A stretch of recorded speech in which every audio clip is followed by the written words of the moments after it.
เลยออกมาว่านี่รถก็มายืนยันแล้วนี่เด้อพี่น้องเด้อคันนี่เด้อนี่ เพิ่นมาบ่เห็น FC มาบ่เห็นโมเมนต์สุกี้เอาไปขายแล้วบ่เพิ่นมานะน้องบ่บาปน้องหลายเห็นว่าก็ได้ว่าสุกี้แทบจะบ่ได้ขี่แล้วเด็ดคันนี่พี่น้องเอ้ย ซื้อก็ไม่ได้ขี่แบบขี่แต่รถคันสีแดงครับ น้อยกับเรื่องเงินเรื่องทองหั่นแหละพี่น้องเนาะเพิ่นก็เว้ามาจักเพิ่นผู้เพิ่นเฮ็ดในไสแต่ว่าทั้งนี้ทั้งนั้นเขาก็ได้มอบให้ร้านแล้วร้านจะไปเฮ็ดหยังจะไปให้ไผมันก็สิทธิของเขาคือเฮาได้เอาให้เขาไปแล้วได้เป็นเงินของเขาแล้วเขาจะไปลงทุนปลูกมันปลูกอ้อยปลูกนู่นปลูกนี่กันมันก็เป็นสิทธิของเขาบ่มีสิทธิ์ก้าวไก่พี่น้องคือเฮาก็เป็นผู้ใหญ่แล้วว่าง่ายซะคือลูกหลาน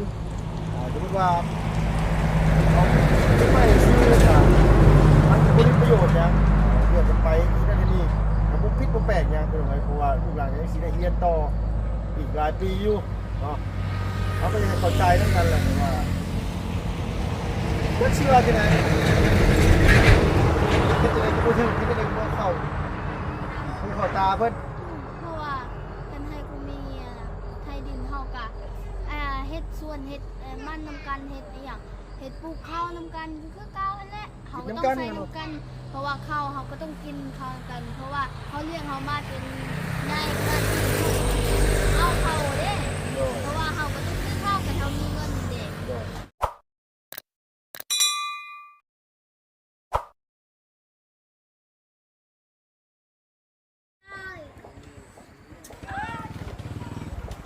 เป็นอย่างโอ้ผักใกล้กับบ่ได้เนาะมาจะใช้นี่เลยมานั่นเองต้นมะขามพูโอ้พอดีเลยมีเรื่องงอน้ำพอดีเลยนี่นะโดยมีเรื่องงอน้ำพอดีมายับมาที่นี่ลูกหลานมาหน่อยนึงมาไม่รถเลยยับเอารถไว้เคยเที่ยวไว้เคยยืนจอดมันอ่ะเนาะเคยจอดมันกองมันมีหรือเคยจอดโดยพี่น้องเอ๋ยเนาะเปิดคลิปมากกับพ่อหลานมาพอดีเลยพอดีแหละเพราะว่ามีเรื่องเว้ากับหลานอยู่FC เพิ่นคอมเมนต์มาว่าบ่เห็นรถตั้งแต่ซื้อมาบ่เห็นติ๊กเทื่อบ่แม่นนั่นสุกี้รถจักไปขายแล้วบอกเพิ่นว่าเขาเห็นแล้วเขาบ่ได้ขี่เนาะเขาปะไว้อยู่เพื่อนเขาบ่ได้ไปโรงเรียนโอ้เอาก่อนอื่นก่อนได้สบายดีป้าลูกนะลูกล่ะโอ้สบายดีเด้อพวกนั้นก็ในต่างประเทศเพิ่นเขียนคำว่าลายย่างลายเนี้ยเพิ่นว่ารถซื้อให้หลานก็บ่เห็นลูกหลานขี่จักเทื่อบ่แม่นมันให้สุกี้ไปขายแล้วบอกหรือว่าสุกี้รักไปขายแล้วบอกโอ้บอกมันไปใส่กับพี่เห็นย่างถูกปล่อยเลือดอยู่เยอรมันป้าเขาไม่ได้ไปใส่เดี๋ยวเขาไม่ได้ไปบอกอันว่าน้ำมันรถแพงลุงบอกว่าหรอกเพิ่นว่าบ่เห็นแหละเพิ่นว่าทั้งสุกี้เพิ่นรักเอารถลานไปขายแล้วบอกเพิ่นว่าบ่เห็นนะเขาปะไว้ทำงานเดี๋ยวเขาย่านคนหลักเดี๋ยวเขาปะไว้ทำงานแหละโดยลุงแทบจะบ่เห็นเลยนั่นรถคันนี้อันสุกี้เป็นคนขี่พี่น้องเอ้ยมีแต่ขี่รถแล้วรถคิกค่ะรถคิกคันสีแดงค่ะบางทีก็มีเป็นคนพับบางทีเราไปซื้อเขาเนี่ยไปซื้ออาหารนะคะซื้อเอาใดๆนะพี่น้องบางคนก็ว่าเอาใดก็ได้ที่ให้คนอื่นมองภาพลักษณ์คนบ่ดีเป็นคนชัวในสายตาเพิ่นกันมาคนอื่นคิดแบบเพิ่นนี่เพิ่นคือสิดีใจแฮงเด้อนะแต่สิว่าใดๆเนาะลุงก็คิดแล้วพี่น้องแล้วต้องการให้ลูกหลานจะเราก็ให้รถรักษารถกับบ่อยากให้มันเหี้ยมันเสียกับอยู่เรือนมันมุ้ยหม่องจอดมันบ่ปลอดภัยครับทางโรงเรียนครับน้องตีก็ไปจอดอยู่โรงงานมันมีอันว่ามองไหวเนาะลูกหลานเนาะมีห้องเนาะโดยนั่นมีพอนอนเฝ้าเด็กเฝ้ารถโดยอยู่ในห้องเลยรถพ่อไก่ก็ยังปะอีกหุ่นน่ะโดยรถพ่อไก่เป็นป้าเพื่อนบอกเอามาที่นี่ลุงอยากถามเนาะกับมีคอมเมนต์หลายคอมเมนต์ดูเพิ่นบอกว่าให้ลุงเหิมบอกมาชี้แจงซิว่าตังค์ที่ลุงเหิมมอบให้น้องเลี้ยงใครยืมไปให้มาชี้แจงหน่อยนู่นนี่นั่นนะพี่น้องเอ้ย ลุงบอกว่าลุงกับบ่ฮู้นะเวลาลุงอ่านมันคอมเมนต์เนี่ยแบบว่าเพิ่นติเรื่องนั้นจับผิดเรื่องนี้สินะแบบว่าเพิ่นว่าเงินน้องเลี้ยง13ล้าน14ล้านหายไปไหนว่าผู้ใหญ่ส่งให้น้องเป็นทุนการศึกษานู่นนี่นั่นลุงกับบ่ฮู้ว่าหลานน่ะเอาไปให้ไผเอาเก็บไปใช้หรือว่าไปเฮ็ดหยังเพราะว่าเฮาไปมอบให้น้องเพิ่นแล้วก็บ่อยากก้าวกายในเรื่องส่วนตัวสมมุติว่าหลานว่าน้าสาวเอาไปลูกมันปลูกมันปลูกกล้วยปลูกหยังเขาจะเอาไปชี้แทนกันเองหรอกนั่นน่ะลุงกับบ่ฮู้ว่ามันเป็นสาเหตุแบบใดเพิ่นว่าลุงมอบเงินให้เจ้า13ล้านคลอดบ่13ล้านก่อนแกอ้วนแช่ก่อนแช่นับดม บ่ดังๆกว่านี้แน่ 5 ล้านหรือว่า6แสนวันนั้น 5ล้านแล้วก็6แสนเนาะประมาณ2ล้าน2ล้าน5เนาะ แล้วก็จันลาว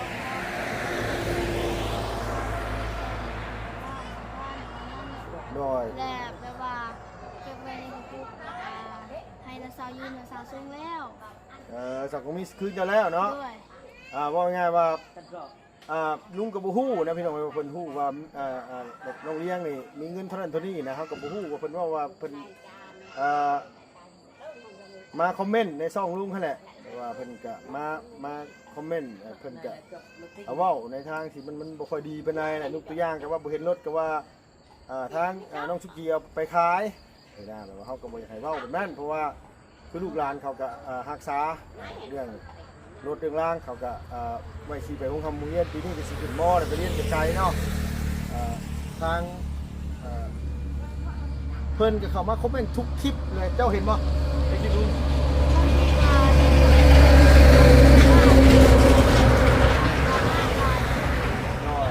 แล้วมากก็คือนึงมากก็อยากให้ลูกหลานได้เรียนมาทราบเรื่องของลูกของลูกเนี่ยเนาะนั่นก็ว่าง่ายคือเจตนาของผู้ใหญ่เพิ่นเนาะเพิ่นก็ฮักเพิ่นฮักเพิ่นแพงเพิ่นก็อยากส่งเสริมอยากให้ลูกให้หลานมีเฮือนมีซ่านอยู่มันก็เป็นสิ่งที่ดีแล้วนี่พี่น้องเนาะสิไปอิจฉาหรือว่าสิไปบังเบียดลูกหลานน้องนุ่งเฮ็ดหยังเอาถึงได้ขนาดว่าสำหรับตัวลุงเองดอกแต่ว่าทั้งนี้ทั้งนั้นเฮาก็ห้ามความคิดของคนบ่ได้อันนี้สิออกมาเว้าคลิปสุดท้ายเด้อพี่น้องในเรื่องเรามาผมก็อยากให้มันเป็นกระแสเนาะลูกหลานเนาะมันทุกข์ใจนั่นแหละเฮาอ่านเนี่ยมันทุกข์ใจกันลุงบอกมาเว้าอย่างเรื่อยก็คือเฮาเสยอยู่กับว่ามันเป็นความจริงมันไม่กล้าตอบโต้มันก็เลยอยู่เฉยๆนู่นนี่นั่นนะ วันไหนตัว แล้วออกมาว่านี่รถก็มายืนยันแล้วนี่เด้อพี่น้องเด้อคันนี่เด้อนี่ เพิ่นมาบ่เห็น FC ว่าบ่เห็นโมเมนต์ชุกี้เอาไปขายแล้วบ่เพิ่นมานะน้องว่าบาปน้องนะเห็นว่ากันได้ว่าชุกี้แทบจะบ่ได้ขี่แล้วเด็ดคันนี่พี่น้องเอ้ย ก็ไม่ได้ขี่แบบ โดย ขี่แต่รถคันสีแดงค่ะ น้อยกับเรื่องเงินเรื่องทองเขาแหละเป็นเนาะเพิ่นก็เว้ามาจักเพิ่นผู้เพิ่นเฮ็ดในไสแต่ว่าทั้งนี้ทั้งนั้นเขาก็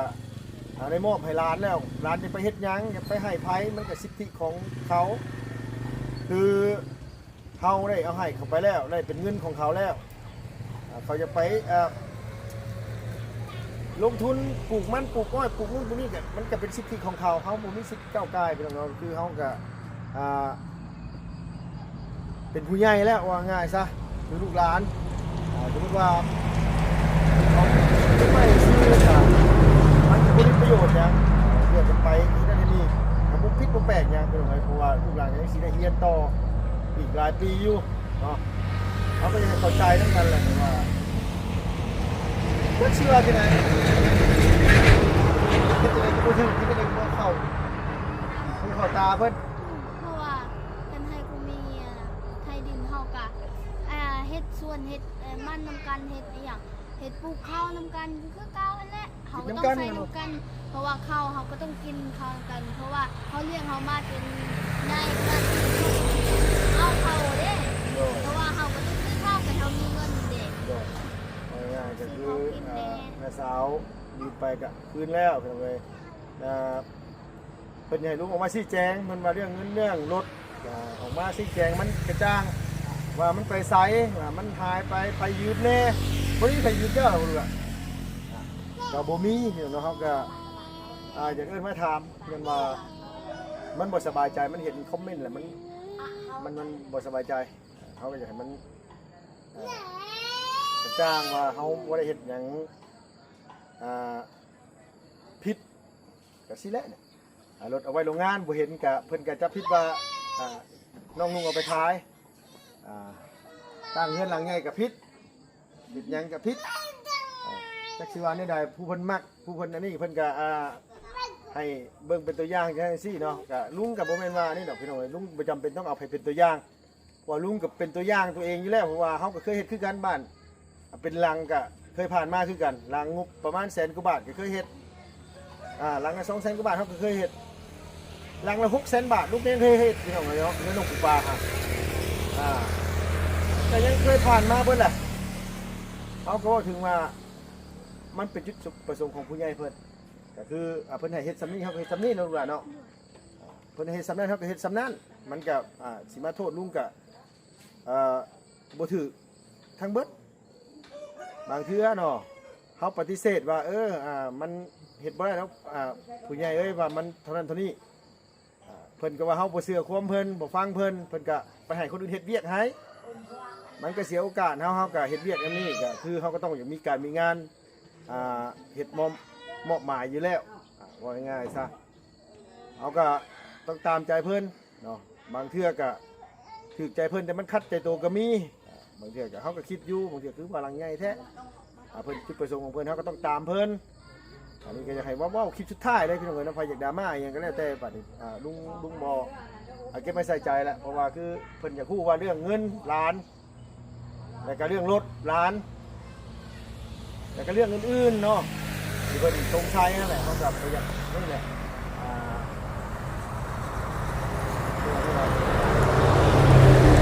เศร้า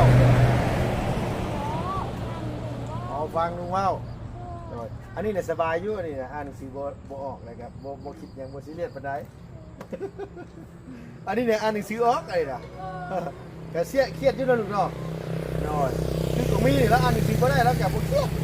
นะเคยอ่านแล้วฟังบ่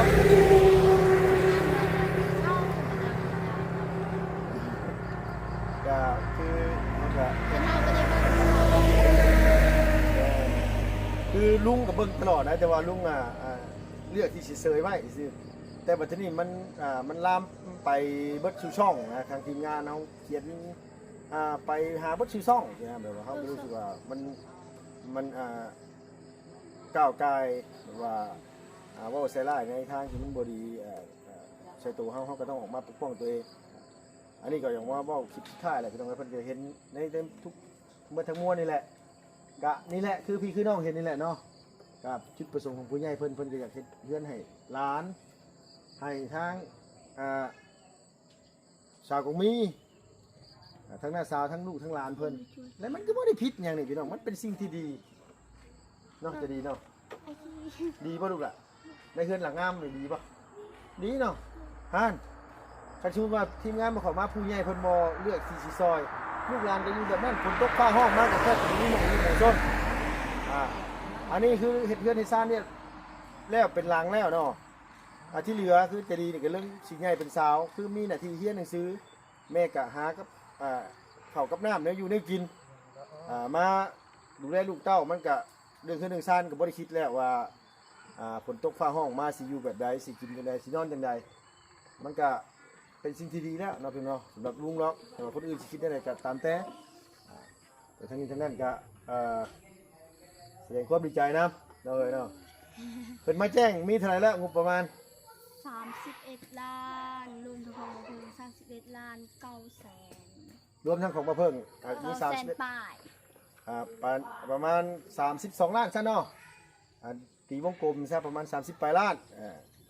ทางของน้องเลี้ยงอันนี้คือเลยเฮือนลานแต่ว่าทั้งนี้ทั้งนั้นเท่ากับงบประมาณมันสีเพียงสีพอหรือมันสีขาดสีเกินนั่นเลยก็ตามแต่อันนี้ก็อยู่ที่บุญวาสนาคือกันพี่น้องเนาะสมมติว่ามันได้แต่เสาได้แต่นี่ตัวนี้มากก็ยังไม่หน่อยมันก็ยังได้เครื่องซ่านแล้วเนาะลูกเนาะมันก็ยังแบ่งเบาเรื่องปัจจัยที่ซื้อไม้ซื้อตอกมันก็ได้มาแล้วสินะพี่น้องเนาะอันนี้ก็ให้ แสดงความดีใจน้ำลูกน้ำหลานซะแต่ว่าอันนี้ทั้งนั้นนี่ที่ลุงออกมาเว้านี่มันบ่แม่นหยังดอกพี่น้องเอ้ยมันหนึ่งมานำรับแรกก็คือรำคาญนั่นแหละอันนี้รำคาญแบบว่ามันคือแบบนี้ยังว่าแบบต้องอันนี้กันด้วยติดใจทุกคนกับคนอื่นแต่ลุงน้อมไปนี้กันสิให้ติดใจเพิ่นทุกคนนี่มันเป็นไปบ่ได้เนาะคนเฮามันร้อยพ่อพันแม่ร้อยความคิดหมื่นความอ่านมันก็ได้แบบบ่ถึงใจไผเบิดทุกคนเนาะเนาะมีแต่ลุงก็เฮ็ดตามหน้าที่ของลุงนั่นแหละบางคนคอมเมนต์เข้ามาว่าไม่ต้องไปถ่ายแล้วสาวกองมีถ่ายทำไมถ่ายคนรวยมีสวนกล้วยเป็น2-3ไร่มีสวนมันเป็น2-3หน้า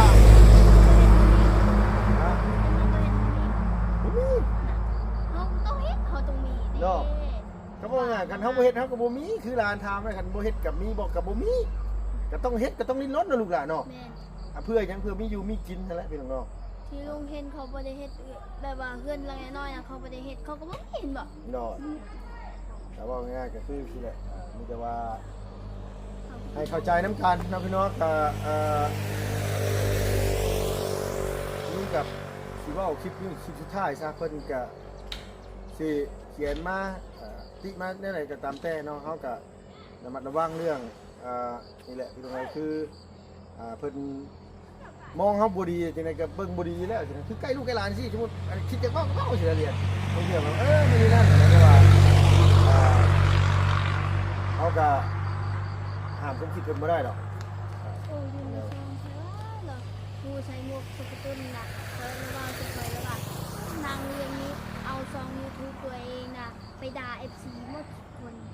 ค่อยบ่ได้มีช่อง YouTube จบลุงไปสิไปด่าเราจึงได้ค่อยอ่านคอมเมนต์เราสิเดินตัวอย่างก็นะคือหมู่พวกได้แบบว่าเพื่อนสาวมีแบบว่าไปถ่ายก็ถูกด่านะพี่น้องก็เป็นลุงก็บ่ถ่ายถ้าลุงบ่มีงานก็บ่แปลกถ่ายถูกด่าที่นั้นหมู่พวกเขาบ่มีงานรับผิดชอบเขาก็บ่ถ่ายคือขึ้นจะดีนี่หมู่พวกมีงานรับผิดชอบเพิ่นก็มาถ่ายนะพี่น้องเนาะแบบว่าจักสิว่าได้ใดนะพี่น้องแบบว่าเฮาก็ห้ามทุกคนบ่ได้บัดเพื่อนสาวมีบัดหาแต่มีแต่เสาบัดดราม่าแล้วแหละบ่เฮ็ดแต่กินแล้วเพิ่นหลังก็บ่เฮ็ดเป็นหยังนะเบิ่งบ่ล่ะคนเรามันความคิดมันบ่คือกันบางเทื่ออะไรก็คือที่เพิ่นคอมเมนต์เข้ามาเพิ่นอาจสิมั่นใส่ลุงหรือว่าเพิ่นอาจสิมักสาวตรงนี้นี่จ้ะ พูดกัน เนาะแต่ว่าเพิ่นแอบปลื้มสาวตรงนี้นู่นนี่ได้จังได๋น้อยแอบปลื้มมันว่าใจดีนี่ใครเข้ามาใกล้ก็บ่ได้หนูลูกเนาะจะน้อยอันว่าแอบปลื้มน้องเลี้ยงอีกนี่ไผเสียเดือนให้กับดราม่าอีกแล้วถ้าเบิ่งเนาะบ่เชื่อลุงถ้าเบิ่งมันก็ว่าง่ายๆกับให้คลิปนี้เป็นคลิปสุดท้ายซะพี่น้องเอ้ยเพิ่นให้ลุงออกมาชี้แจงเอ้าเว้าซะแบบว่าเว้าให้เพิ่นฮู้ว่าบ่ได้ไปถึงเงินเนาะบ่ได้ไปที่ไหนเอารถไปขายยังอยู่รู้จัก เพื่อ เนาะ นน่ะให้แม่เฒ่าซื้อข้าวแน่ให้แม่เฒ่าซื้อเวลาเขาบ่สบายให้แม่เฒ่าเป็นคนดึงแย่งเขาเด้ โดยเอาเงินฝากไว้น้ำเพิ่น แม่ นะลูกเนาะโดย แล้วก็เวลาเขาเฮียนเขาไปโรงเรียนเขามีเงินใส่จ่ายเดี๋ยวเขาก็ต้องขอนำแม่เฒ่าเพราะว่าแม่เฒ่าเอาไว้แล้วเฒ่าก็บ่ได้อันนั้นเขาเอาไว้เองก็หมดแม่เฒ่าเพราะว่าเราเอาไว้ให้เฮาเด้ โดย ก็บ่หมดแม่เฒ่าเอาไว้ โดย เอาไว้ให้ลูกให้หลานเวลาเจ็บไข้เป็นอีหยังเราก็เอาเงินนั้นเด้ โดย เวลาอยู่ มันก็ให้เข้าใจน้ำกันได้เลยเนาะว่า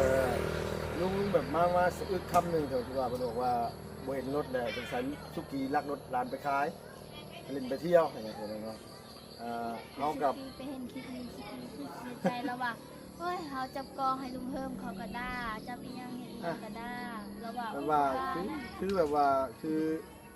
น้องบ่ได้เป็นคนผิดอีหยังนะมันก็ว่าบางเทื่อแบบบ่ได้เป็นคนว่าเลวร้ายอีหยังสินะเป็นเนาะคือทุกทีก็บ่ได้ไปสร้างความเดือดร้อนให้ไผบ่ได้ไปเฮ็ดบ่ดีกับไผก็ไปเว้าไปว่าน้องนะแบบบางเทื่อเนี่ยเฮาคนเฮามันคือหน้าที่การงานคนละอย่างกันเอาง่ายๆแบบว่าคือมัน